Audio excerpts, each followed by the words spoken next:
मैं हूं बजरंगी विश्वकर्मा। इस समय मैं मौजूद हूं आजमगढ़ सपा कार्यालय पे। हमारे साथ जुड़े हुए हैं आज राष्ट्रीय प्रवक्ता चंचल यादव जी। इनसे कुछ सवाल करेंगे यहाँ आजमगढ़ में। सर, जैसा कि भाजपा यहाँ पे बोलती है कि अब की बार 400 पार, इसके बारे में क्या कहेंगे आप? देखिए, अब की बार 400 हार। मोदी जी जो 400 को नारा दिए थे, पहले चरण में 400 की बात करते थे, अगले चरण तक आते आते उन्होंने बात करने लगे हिंदू मुसलमान की। दूसरा चरण खत्म नहीं हुआ, वो बात करने लगे मंगलसूत्र की। और अब पूरे विपक्ष ने मिल करके उनसे बोल दिया है कि बताओ आरक्षण के बारे में जो आप सेधमारी पूरे देश में कर रहे हो। तो अब बीजेपी घबराई हुई है।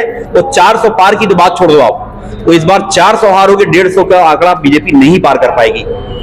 सर, आप राष्ट्रीय प्रवक्ता हैं, तो आजमगढ़ में आपकी क्या अहम भूमिका है? देखिए, हम सबकी भूमिका, मैं एक कार्यकर्ता हूं और आपको बता दें कि हमारे साथ में खड़े हैं बहुत सारे लोग। ये सब लोग समाजवादी पार्टी को जिताने के लिए, सब लोग संविधान बचाने के लिए। और लड़ाई केवल हमारी नहीं है, लड़ाई हम लोग आपकी लड़ाई भी लड़ रहे हैं। आपने देखा होगा जिस तरीके से गोदी मीडिया के हमारे जो पत्रकार हैं जो डिफेंड करते हैं सरकार को। और आज के समय में लड़ाई हम लोग ये चाहते हैं कम से कम आप भी निष्पक्ष बातें कर पाओ।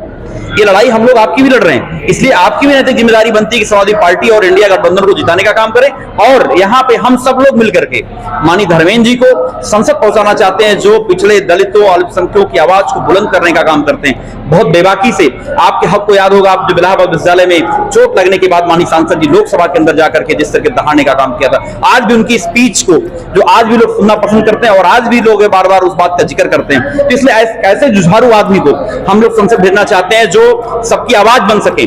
और निश्चित तौर से आप देखेंगे 4 जून को जो रिजल्ट आएगा, आदरणीय धर्मेंद्र यादव जी बहुत मजबूती के साथ बहुत बड़े मार्जिन से यहाँ आजमगढ़ से जीतने का काम करेंगे।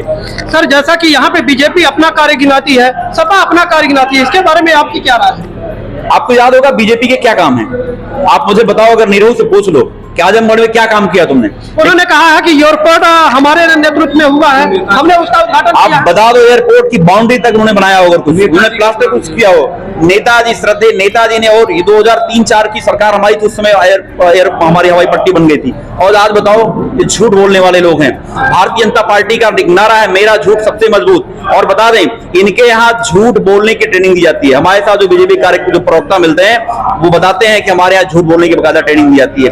और जनता इनसे सवाल पूछ रही, बताओ बेरोजगारी, 2 करोड़ रोजगार की बात करते तो आज 20 करोड़ रोजगार कहाँ है? और आप 60, मैंने बताया ना कि 60 महीने मांग करके आए थे, अब बताओ 120 महीने हो गए, आपको 5 साल और चाहिए। और जो हमारा अग्निवीर है, इन्होंने जो अग्निपथ और अग्निवीर स्कीम लेके आए हैं, एक नौजवान को 4 साल की नौकरी देंगे। बताओ, प्रधानमंत्री जी 10 साल प्रधानमंत्री बनने के बाद तेरे 5 साल भाइयों बहनों को और दे दो। और सपने क्या दिखा रहे हैं? 2047 का भारत बनाएंगे। अब सोचो जरा, मैं पहला एक बात करता हूं 2047 की विकसित भारत की। कितनी शर्म की बात है, लोग झूठ बोलने का काम करते हैं। ये कहते हैं कि हम 2047 तक विकसित भारत बना देंगे। आप मुझे जरा बताओ, हमारे हिंदुस्तान का शिक्षा का बजट इमेजिन करो कि चाइना का जो टोटल शिक्षा का जो बजट होता है उससे हमारा 2 लाख 2.5 लाख करोड़, केवल हमारा जो हमारा आम बजट है उससे 2.5 लाख करोड़ ज्यादा हमारा शिक्षा का बजट है। अभी शुरू हमें बनाते हैं ये।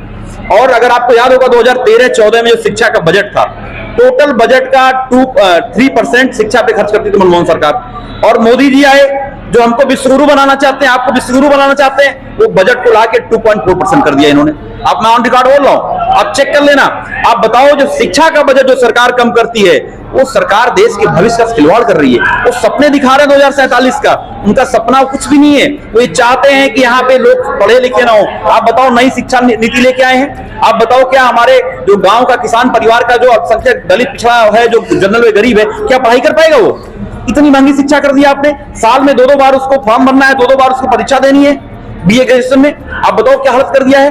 और इसके अलावा जो भी इन्होंने वादे किए, एक भी वादे पे चर्चा नहीं करना चाहते। मैं पूछता हूं, प्रधानमंत्री जी बताए ना कि जयपुर गांव जो गोद लिए थे वाराणसी में, क्या हाल हुआ उसका? आप बताओ, निरहुआ कौन सा गांव गोद लिया था, क्या हाल है उसका आज के समय में? आप बताओ, smart city 17 smart city Uttar Pradesh से बने हैं, बताओ कौन सा स्मार्ट शहर हो गया? सब झांसेबाजी जुमलेबाजी है केवल है। और आप सोचो, इनका है आज के समय में पूरी दुनिया में इस बात की चर्चा हो रही है, चंदा दो धंधा लो।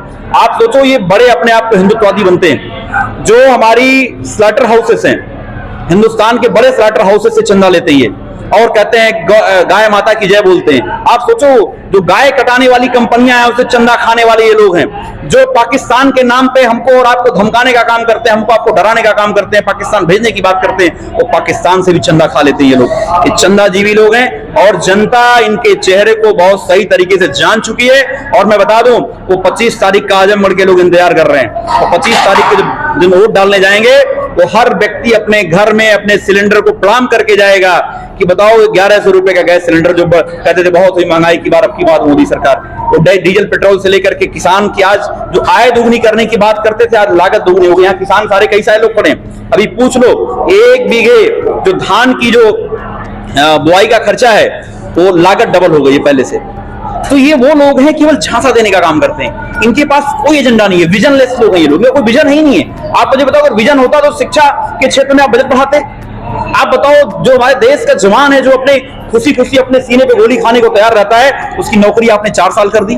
बताओ 4 साल के बाद क्या करेगा वो? उसकी पेंशन भी नहीं है, उसको कैंटीन की व्यवस्था नहीं है, जो सुविधाएं मिलती थी हमारे मिलिट्री को, उसको सुविधाएं भी नहीं देने का काम करते हो, शहीद का दर्जा भी नहीं है। देश के साथ मजाक बना के रख दिया है। एक बात और आपको बताता हूँ, इन्होंने देखिए बहुत सारी जो हमारी पैरा मिलिट्री फोर्स एसएफ वगैरह सीआरपीएफ है, इन सबकी भी नियुक्तियां कम कर रहे हैं। अभी आपने जब कभी एयरपोर्ट जाते होंगे तो पहले बाहर भी सिक्योरिटी जो है हमारी सीआरपीएफ की होती थी, अंदर भी सिक्योरिटी सीआरपीएफ होती थी। अब इन्होंने कॉस्ट कटिंग कर दी है, बाहर सीआरपीएफ की सिक्योरिटी होगी लेकिन अंदर सारी की सारी प्राइवेट सिक्योरिटी है। तो ये देश के जो मूलभूत ढांचा है उसके साथ भी खिलवाड़ करने का काम कर रहे हैं। इनका बस एक काम है कि हमें एन केन प्रकरण सत्ता चाहिए और अपने उद्योगपति साथियों को पैसा कमाने के लिए काम करने का काम करते हैं। आप एक चीज समझिए, हिंदुस्तान का जब 2014 में प्रधानमंत्री जी बने तो अडानी 631वें नंबर का धनी था, और आप बताओ पिछले साल वो दुनिया का दूसरे नंबर धनी बन गया।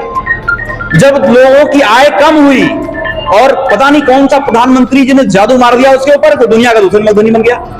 आप बताओ, तो ये झांसेबाज लोग हैं, जुमलेबाज लोग हैं, रेल भेल गेल एयरपोर्ट सब बेच दिया। आप कभी ट्रेन पे चलते होगे, आपके बगल से अडानी, इनका बस एक काम है कि हमें एन केन प्रकरण सत्ता चाहिए और अपने उद्योगपति साथियों को पैसा कमाने के लिए काम करने का काम करते हैं।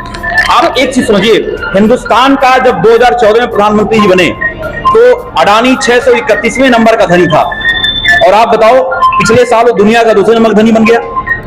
जब लोगों की आय कम हुई और पता नहीं कौन सा प्रधानमंत्री जी ने जादू मार दिया उसके ऊपर, तो दुनिया का दूसरे नंबर धनी बन गया।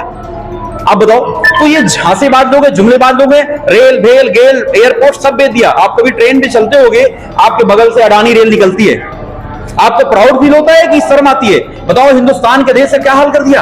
सर ये स्थानीय मुद्दा है, आप गोपालपुर के रहने वाले हैं, अभी भी हमारा देवरांचल बहुत काफी पिछड़ा हुआ है, अभी भी उसके विकास के लिए लोग दूर दूर तक भटकते रहते हैं, आए दिन कुछ न धरना देते हैं। अभी जैसे कि हाल में ही एक पुलिया टूटी हुई थी, इसके बारे में लोग कई जगह आवेदन भी दिए थे, कुछ कार्य किए गए हैं। इसके बारे में आपकी क्या राय है कि देवरांचल की कब स्थिति सुधरेगी?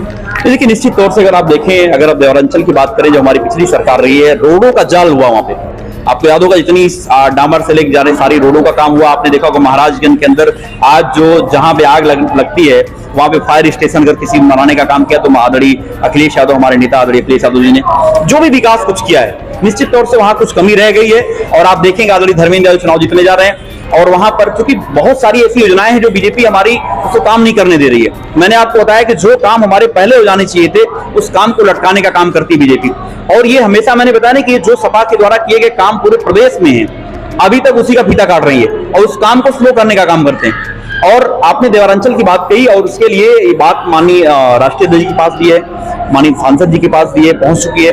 और जो पुलिया की टूटने की जो घटना है, निश्चित तौर से उसका माननीय विधायक जी ने भी मेरा जिक्र हुआ तो उन्होंने कहा भी है कि उसको जो है कई बार अधिकारियों से बातचीत हो चुकी है, लेकिन अधिकारियों की जो है जान ही रहे हैं कि बीजेपी की सरकार है, ये लोग चाहते नहीं कि सपा द्वारा कोई काम जो है उसको आगे बढ़ाया जाए। सर एक लास्ट क्वेश्चन है, यहाँ के लोगों के लिए आप क्या संदेश देना चाहेंगे? यहाँ के लोगों को मैं ये संदेश देना चाहता हूँ कि लड़ाई बहुत महत्वपूर्ण है और आप जाग जाओ, नहीं तो आने वाली पीढ़ियां भी आपको माफ नहीं करेंगी। इस इंडिया के लिए आप वोट करो।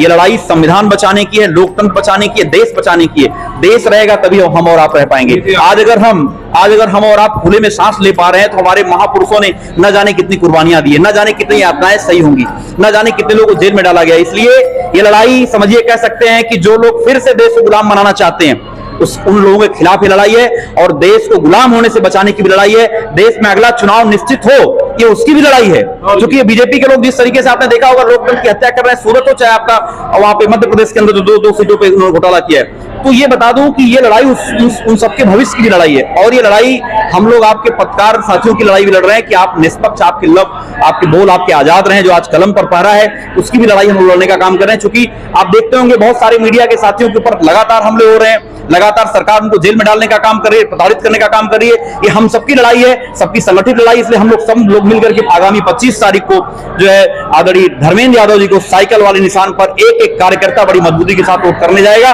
और आपको इस बार सबक सिखाएगा, क्योंकि सबके अंदर आक्रोश है, गुस्सा है, महंगाई से लेकर भ्रष्टाचार से लेकर बेरोजगारी से लेकर कई सारे मुद्दे हैं। बहुत बहुत धन्यवाद सर। ये थे हमारे साथ राष्ट्रीय प्रवक्ता चंचल यादव जी, जिन्होंने हमारी बातों को बेबाकी से जवाब दिया। नेक्स्ट हम अगली कड़ी में मिलते हैं, तब तक के लिए धन्यवाद।